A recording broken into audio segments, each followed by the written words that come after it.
विवेक और ये है बाकी डीओयू मियामोटो मुसाशी आर्क का एपिसोड नंबर 6। फिर इसके पहले वाले एपिसोड्स अगर आपने नहीं देखे हैं तो जाकर देख लो, क्योंकि प्लेलिस्ट पूरी तरीके से रेडी हो गई है। तो वीडियो को लाइक और सब्सक्राइब भी कर देना। शुरू होने से पहले तो करते हैं शुरू।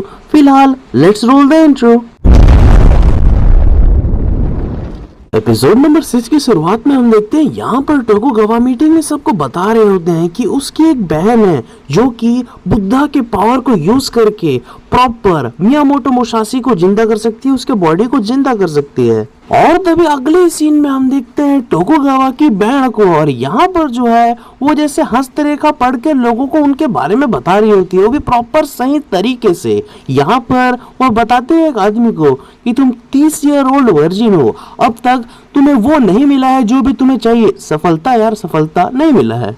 खैर हमें यह भी पता चलता है कि वो एकदम अकड़ू और एरोगेंस से भरी हुई है, और ऐसे ही वो अचानक से बीच में उठकर चले जाती है वहां से। और तभी सीन चेंज होता है और हम देखते हैं योजिरो हानमा को आते हुए, और यहाँ पर उसका इंतजार हानायामा कर रहा होता है, बिल्कुल टाइम स्क्वायर के रोड में यार। और यहाँ पर इस तरीके से हानायामा को आते देखकर लोग एकदम चौंक जाते हैं, क्योंकि वो बहुत दिनों बाद रोड में दिखा हुआ होता है। अपनी बोरियत के कारण वो अंदर ही घुसा रहता था, बाहर नहीं निकलता था।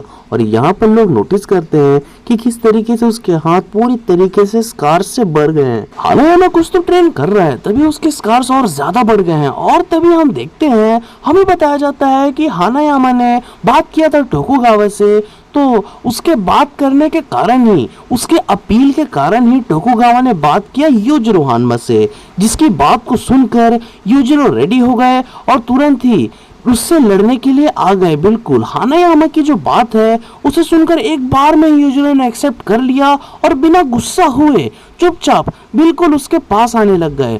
ऐसे ही वो आगे बढ़ते रहते हैं, और तभी हम देखते हैं दोनों सिग्मा आमने सामने खड़े होते हैं, और यहाँ पर योजिरो के ऑरा को फील कर पा रहा होता है। खैर जैसे ही हानायामा के पास आकर योजिरो खड़े हो जाते हैं तो हानायामा उनसे कहता है, मुझे लगा नहीं था आप मेरे बुलाने पर एक बार में आ जाएंगे। तो यहाँ पर योजिरो जवाब में कहते हैं, अगर तुम्हें हानायामा बुलाए तो तुम्हें आना ही पड़ता है। और यहाँ पर अगर हम गौर करें तो हमें साफ साफ समझ में आता है कि कितनी इज्जत है योजिरो के मन में हानायामा के लिए। फिर यहाँ पर दूर से टोकुगावा भी शो का मजा ले रहे होते हैं, और फाइनली यह सब देखकर खुश हो रहे होते हैं कि ये लोग लड़ने वाले हैं, अब मैं ये ड्रीम मैच देखने वाला हूँ।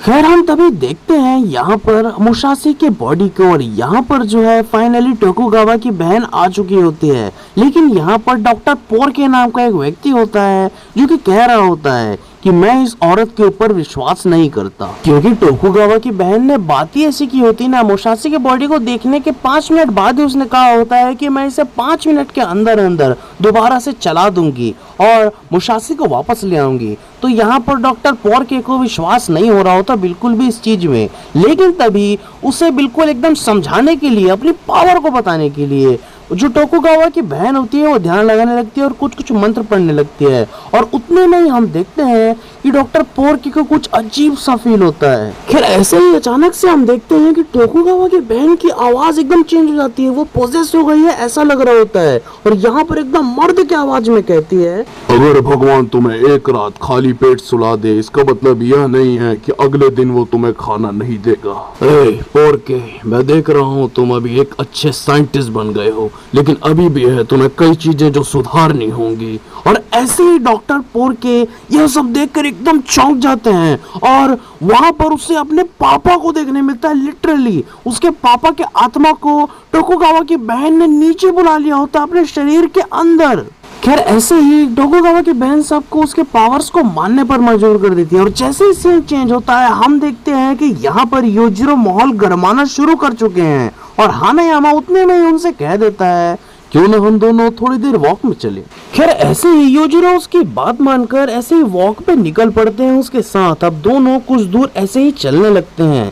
यहाँ पर हानायामा भी बिल्कुल शांति से चल रहा होता है, और योजिरो भी एकदम शांति से चल रहे होते हैं। और उतने में ही योजिरो बीच में कहते हैं, पता नहीं क्या हो गया, एक अजीब सा बच्चा मेरे पास आया और वह इतना दम रखता था कि उसने मुझसे मेरा ऑटोग्राफ मांग लिया। खैर क्योंकि यहाँ पर अब बाकी और यूजुरो के फाइट के बाद यूजुरो एक सेलिब्रिटी से बन चुके हैं, तो इसलिए लोग ऐसा कर रहे हैं, ऑटोग्राफ मांग रहे हैं। और यह सुनकर हानायामा एकदम से चौंक जाता है और अपनी ही बात कहने लगता है।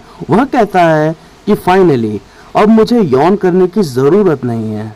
यौन जरूरत? मैं समझा नहीं तुम क्या कहना चाहते हो। वही हानायामा रिप्लाई में कहता है, मैंने देखा आप दोनों की फाइट को, वो बहुत करिश्मेटिक फाइट था और इसीलिए मुझे मेरे मन में ये बात आई कि आप ही वो हो सकते हैं जो कि मेरी बोरियत को दूर कर सकते हैं उसके बाद से। और इतनी बात सुनते ही योजिरो अचानक से सट से अपने चश्मे को ऊपर मार के पकड़ के तोड़ते हुए कहते हैं, मुझे समझ में नहीं आ रहा तुम क्या कहना चाहते हो।